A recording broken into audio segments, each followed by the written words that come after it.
Hey guys, I'm back. We're gonna do another video. Nope, not a Banshee video. One more Raptor video. Banshee video is coming soon.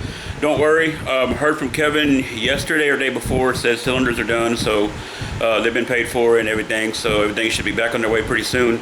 And then we'll get to put that puppy together, and we're gonna do, you know, all the videos on that one. So with that being said, we're gonna work on my 700 today, and we're gonna do something simple. I'm gonna go ahead and turn this around real quick so we can see what we're gonna do. I'm gonna do a sprocket change on it. I believe the stock is a 14. Like I said, I don't know much about these at all.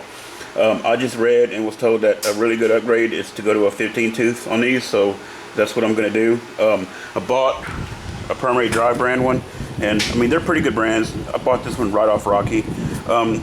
You're not supposed to change one sprocket at a time. They say you're supposed to change everything because it can cause, you know, premature wear. But I mean, nowadays everybody changes gearing so much for different riding and stuff like that. It's really not even plausible to or feasible to change everything at one time, because when you're experimenting, I mean, you don't know what you need the first time. So I mean, that's just the way it goes. Maybe once you get everything set and you know you like a gear, then, you know, yeah, why not go ahead and buy a new chain and sprockets to match and keep that. But well, that's enough of that.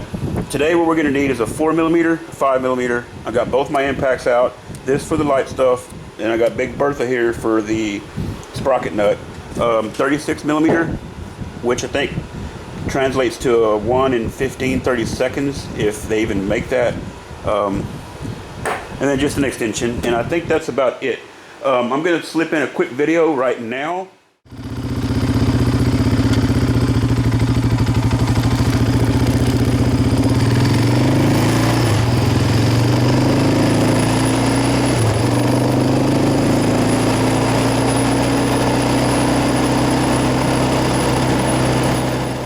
Okay, cool. So that video showed that I took off, and what I was doing was driving normally, the way you would normally ride if you're just cruising around.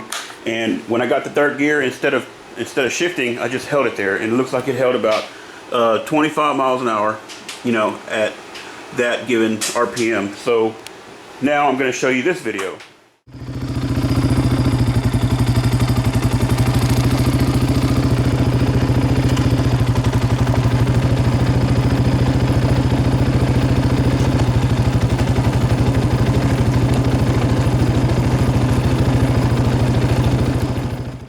Okay, cool. Now that video there was, them acorns are falling on my roof. That video there was just taking off from an idle, shifting it into third gear, and at a dead idle, it was running, what, I think 10 miles an hour is what it was.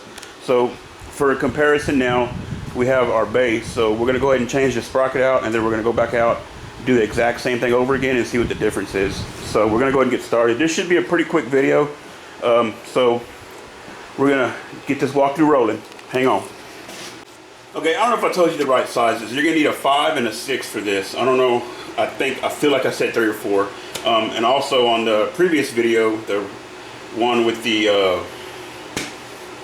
with the FCI install. I know that video was excruciatingly long, but it had to be that long for me not to leave out anything. And I thought about splitting it up into 2 or 3 parts, but I wasn't gonna do that to you guys.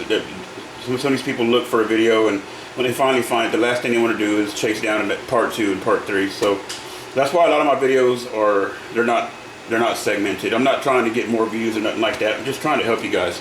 So okay, we're gonna take off. So on these roundhouse carriers, they're really simple to adjust. I've owned 4-strokes my whole life. I've been in 4-strokes longer than I have Banshees. But okay, with that being said, so all you do with these is you just loosen these up.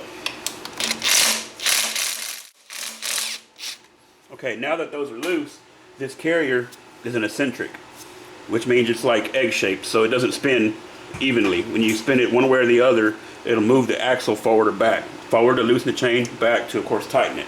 Now I'm going to change angles and show you guys how this works.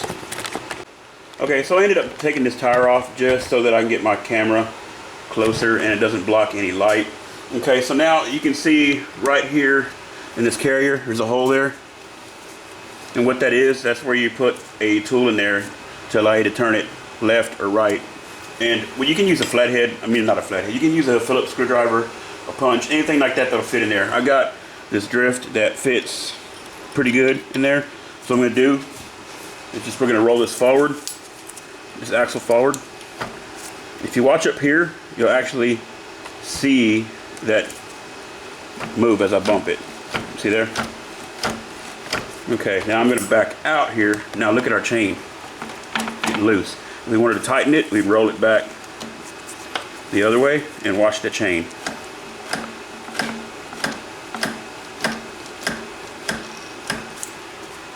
Super tight. Okay, so that's all there is. We're just going to back this off. And don't get all Western with it. Just take your time and give it a few taps. Zoom in there just a little bit, just so y'all can see it move. There we go.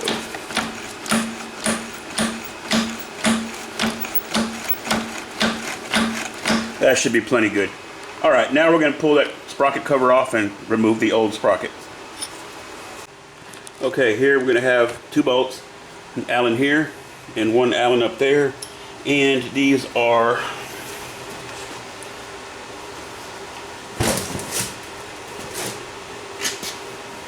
a 5mm. Yeah, 5. Okay, so we're going to back these out.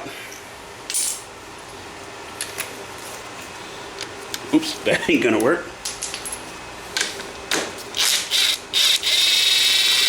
Okay. This one here, you're going to need a swivel. But it looks. Let me grab one.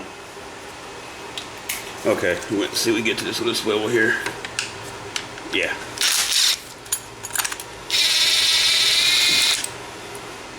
Okay.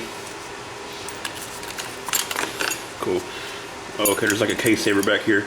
Really, really lightweight case saver. Wow, that's really thin. I'm gonna see about getting one from DRW. Okay, I'm gonna set this here. Now we just need to pull this nut off of here.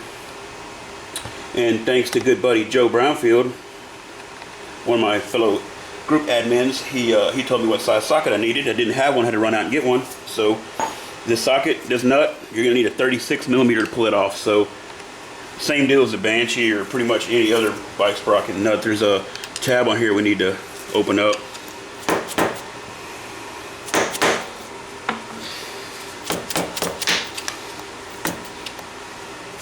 Kind of awkward with the camera here. I'm gonna do the same thing I've always said. I'm gonna get it started and then I'm just gonna tap my socket on, open it up the rest of the way. That's on plenty far enough. Now I'm just going to put it in gear so it doesn't turn so easily. I'm going to fire up my big impact and I'm going to widen you out. Okay.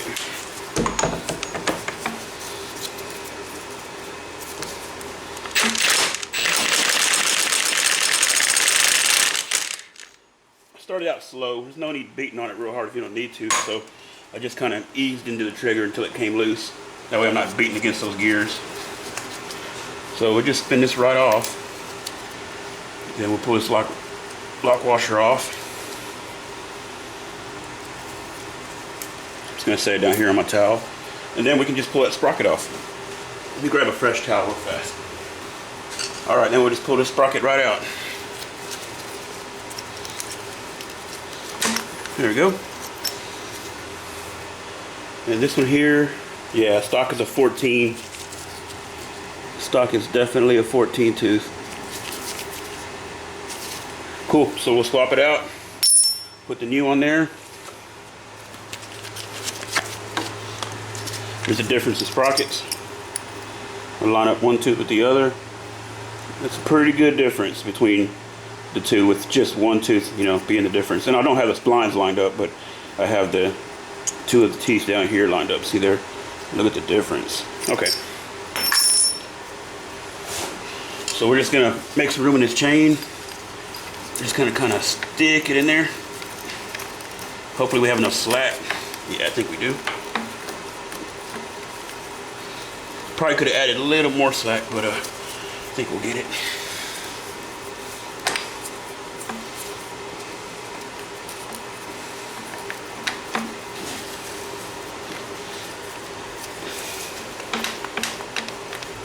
Feels like it's going on there. A little snug on the splines. I'm just going to give it a little tap and see if it lines up. Oh yeah. just the weight of that chain hanging on it makes it a little hard to go on. Now it's lined right up, went right on there. Good enough. That chain's pretty heavy. I probably could have backed off on that chain a little bit more, but we're good to go there. Lock washer, just line the splines up like that, hold it in place. Now this nut, it's got a recessed side to it and a regular side. The recessed side goes in. Now just try to hold that lock washer on there until you get that nut pretty far on so it doesn't come out of place. Now I'm not going to torque it. I'm not sure what the torque spec is in this thing, to be honest. I'm just going to snug it back up a little bit, just use my common sense, and then fold our tab over so we can see where our tab is right now. And if we fold it over there, we know the nut is loose. What I'm going to do is just index it to where this tab is going to line up with this side of the nut, and that'll be plenty snug.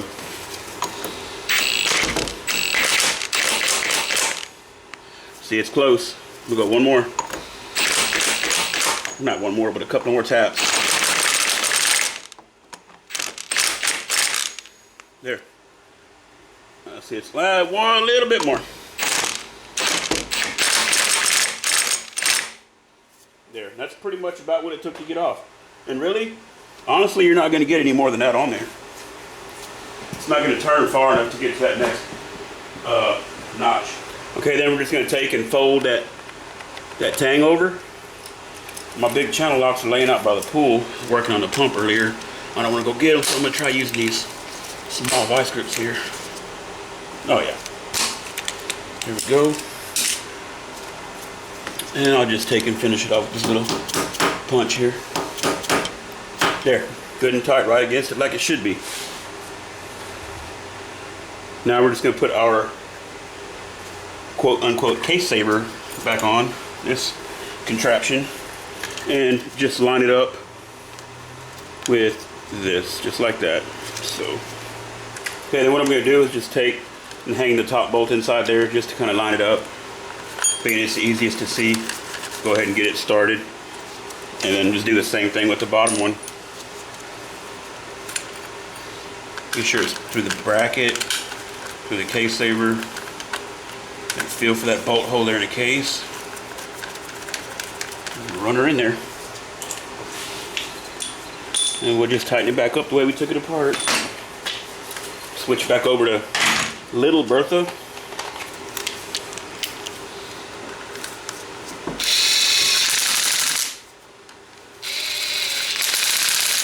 Okay, now I'm just going to check with a ratchet and be sure it's tight enough.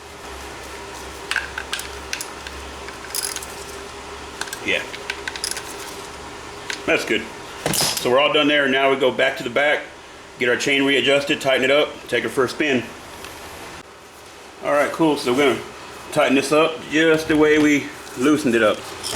And I'm just going to put our punch in here all the way to the stop. Start rolling it backward. Snug this up, and you can see that carrier moving. You can see that mark there.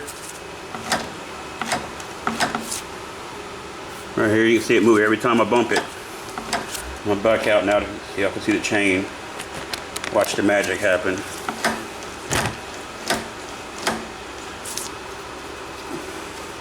That feels good right there. Now I'm gonna go back to the back there where you guys can watch me tighten it up.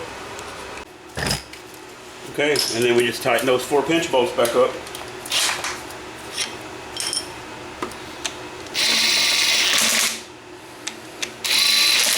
Just gonna snug them.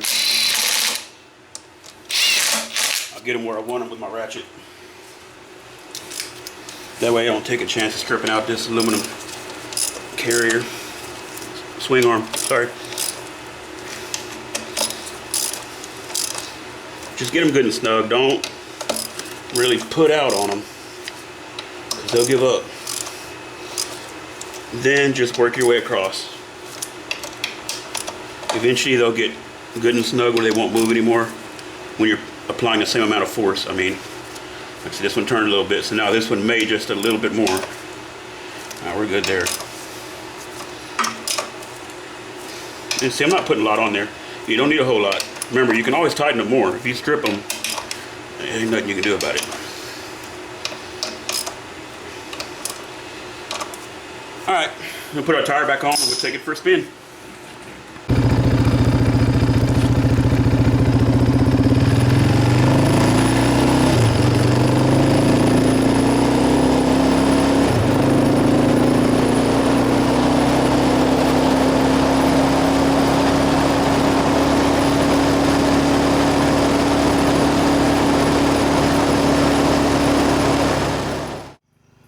Alright, now we're going to do the same thing, the idle speed test, and see what we get.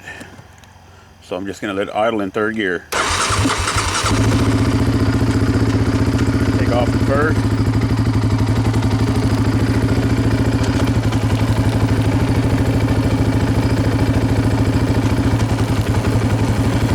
Looks a little more in third.